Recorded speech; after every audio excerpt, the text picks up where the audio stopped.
Oke, selamat datang di News Channel. Di video kali ini kami akan membahas manga Jujutsu Kaisen chapter 155. Setelah pertarungan Kirara melawan Megumi dan Panda dimulai di chapter sebelumnya, kini giliran pertarungan Yuji melawan Hakari dimulai. Tapi perlu diketahui bahwa pembahasan kali ini hanya bersumber dari terjemahan fans. Karena itulah kami minta maaf bila ada misleading yang diakibatkan oleh mistranslate. Dan seperti biasa, sebelum masuk ke dalam pembahasan, jangan lupa untuk klik like, share, subscribe, serta tekan tanda loncengnya juga ya. Terima kasih. Kemudian langsung saja, berikut ini adalah pembahasan manga Jujutsu Kaisen chapter 155 yang sudah kami rangkum ke dalam beberapa hal menarik. Hal menarik pertama, sebagai pembuka cerita, Babang Gege menjelaskan bahwa Hakari pada awalnya sama sekali tidak mencurigai Yuji. Karena itulah di sini Hakari sempat berusaha untuk menjadikan Yuji sebagai bawahannya. Bahkan Hakari sendiri sampai menjelaskan tujuan besar yang ingin dia capai, sekaligus menjelaskan tentang pola pikir yang dia miliki hanya untuk membujuk Yuji agar Yuji mau mengikuti passion Hakari. Dan singkatnya, berikut ini adalah beberapa poin dari penjelasan Hakari pada Yuji. Poin pertama, Yuji memiliki passion yang berbeda dengan Hakari, dan Yuji bukanlah orang yang mau melakukan segalanya hanya demi uang. Dan setidaknya itulah dua hal yang bisa kita simpulkan dari perkataan Hakari setelah Hakari menguji atau memancing Yuji dengan menjual informasi seharga 200.000 yen.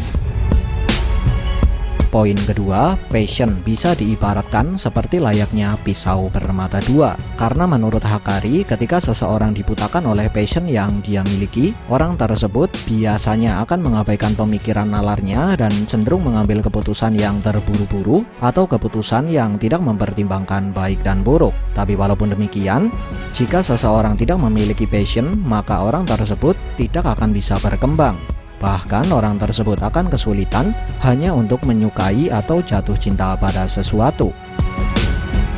Poin ketiga, walaupun passion merupakan pisau bermata dua yang bisa menjatuhkan seseorang, tapi Hakari mengaku kalau dia adalah orang yang sangat menghargai passion orang lain.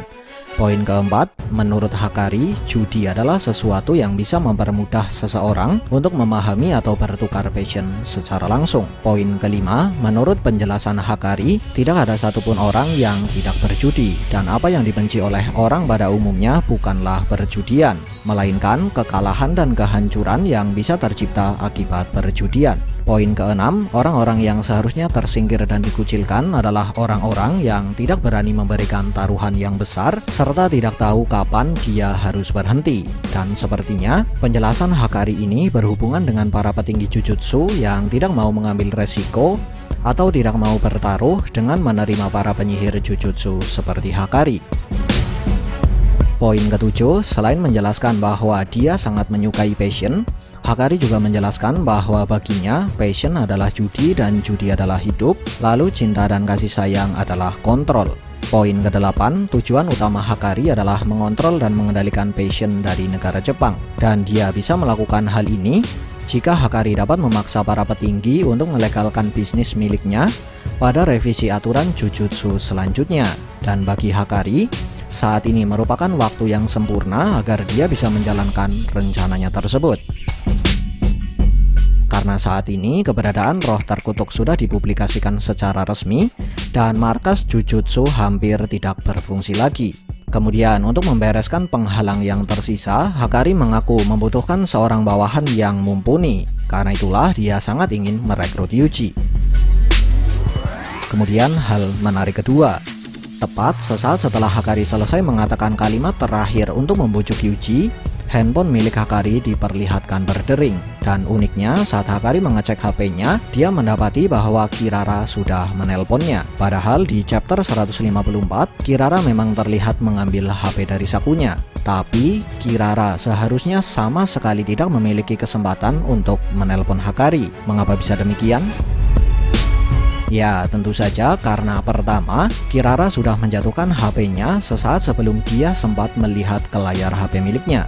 Kedua, karena Kirara hanya memegang bagian atas dari HP-nya, di mana hal ini bisa kita pastikan dari posisi kamera HP Kirara yang digambarkan terletak di dekat jari Kirara ketika HP Kirara terlempar dalam kondisi layar mati.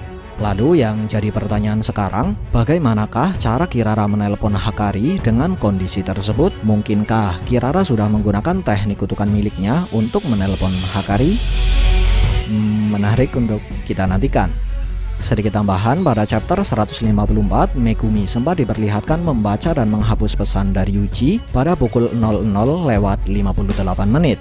Padahal pertemuan Yuji dan Hakari terjadi tepat pada pukul 1. Karena itulah bisa kita katakan bahwa pertarungan Kirara terjadi di waktu yang bersamaan dengan pertarungan Hakari. Dan jika hal ini memang benar, maka Megumi dan Panda hanya memerlukan waktu sekitar 2 menit untuk mengalahkan para penjaga dan pergi ke tempat Hakari hingga mereka berdua bertemu dengan Kirara. Kemudian hal menarik ketiga, berkat telepon dari Kirara, Hakari akhirnya menyadari bahwa ada sesuatu yang janggal sedang terjadi. Hingga pada akhirnya dia memutuskan untuk mengungkap identitas Yuji yang sebenarnya. Dan benar saja, setelah Hakari menyinggung tentang Gojo, Hakari langsung menyadari bahwa Yuji adalah murid SMA Jujutsu. Dan singkatnya, pertarungan Hakari melawan Yuji pun dimulai. Kemudian berikut ini adalah beberapa poin yang bisa kita ambil dari pertarungan mereka berdua. Poin pertama, dengan teknik kutukan miliknya, Hakari dapat menggerakkan semacam tikar tatami hanya dengan gerakan tangan. Tapi sayangnya sama sekali belum ada kejelasan dari mana semacam tikar tatami tersebut muncul. Entah dia menciptakannya dengan teknik kutukan atau dia hanya mengendalikan tikar tatami yang sudah dipersiapkan di ruangan tersebut. Poin kedua, Hakari terlihat cukup percaya diri dengan teknik bela diri tangan kosong yang dia miliki. Karena di sini Hakari langsung melepaskan tendangan dan pukulan tangan kosong kepada Yuji tanpa keraguan di wajahnya. Padahal biasanya orang yang tidak menguasai teknik bertarung jarak dekat pasti akan langsung berusaha untuk menjaga jarak ketika dia terlibat dalam pertarungan. Poin ketiga, Hakari memiliki kekuatan fisik yang cukup kuat, setidaknya untuk menahan sundulan Yuji. Padahal Yuji sendiri merupakan salah satu pemilik kepala dan sundulan terkeras di seri Jujutsu. Sedikit tambahan, dalam pertarungan melawan Hakari, Yuji terkesan hanya berusaha untuk bertahan, karena tujuannya bertemu dengan Hakari adalah meminta bantuan dari Hakari. Hal menarik keempat, pertarungan Kirara melawan Panda dan Megumi masih berlanjut. Tapi sebagian besar adegan dalam pertarungan ini dipenuhi dengan percakapan.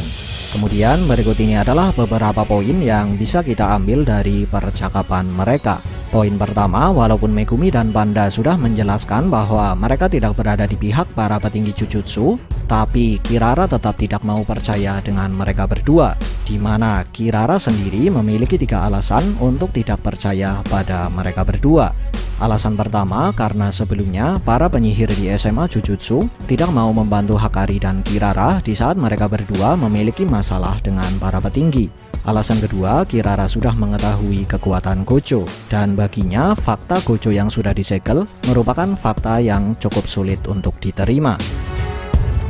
Kemudian poin kedua, dengan ketidaktahuan Kirara tentang fakta bahwa Gojo sudah disegel, maka bisa kita pastikan bahwa Hakari tidak mengetahui tentang hal tersebut. Dan secara tidak langsung, hal ini sudah menjelaskan bahwa para petinggi Jujutsu masih merahasiakan informasi ini, walaupun mereka sudah secara resmi mengumumkan adanya roh terkutuk pada warga umum.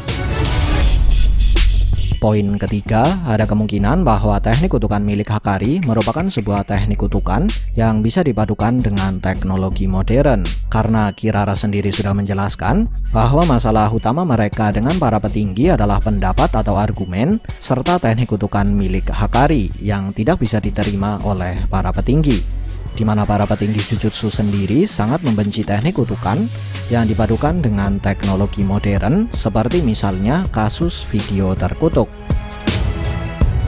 Selanjutnya, hal menarik kelima, dengan tujuan untuk melancarkan negosiasi dengan Hakari, Megumi kemudian mengeluarkan Shikigami kelinci untuk menahan sekaligus untuk membujuk Kirara yang merupakan orang terdekat Hakari. Lalu sanggupkah Megumi membujuk Kirara? Dan sanggupkah Yuji meyakinkan Hakari untuk memberikan bantuan kepada mereka? Menarik untuk kita nantikan. Sekian dari kami and see ya.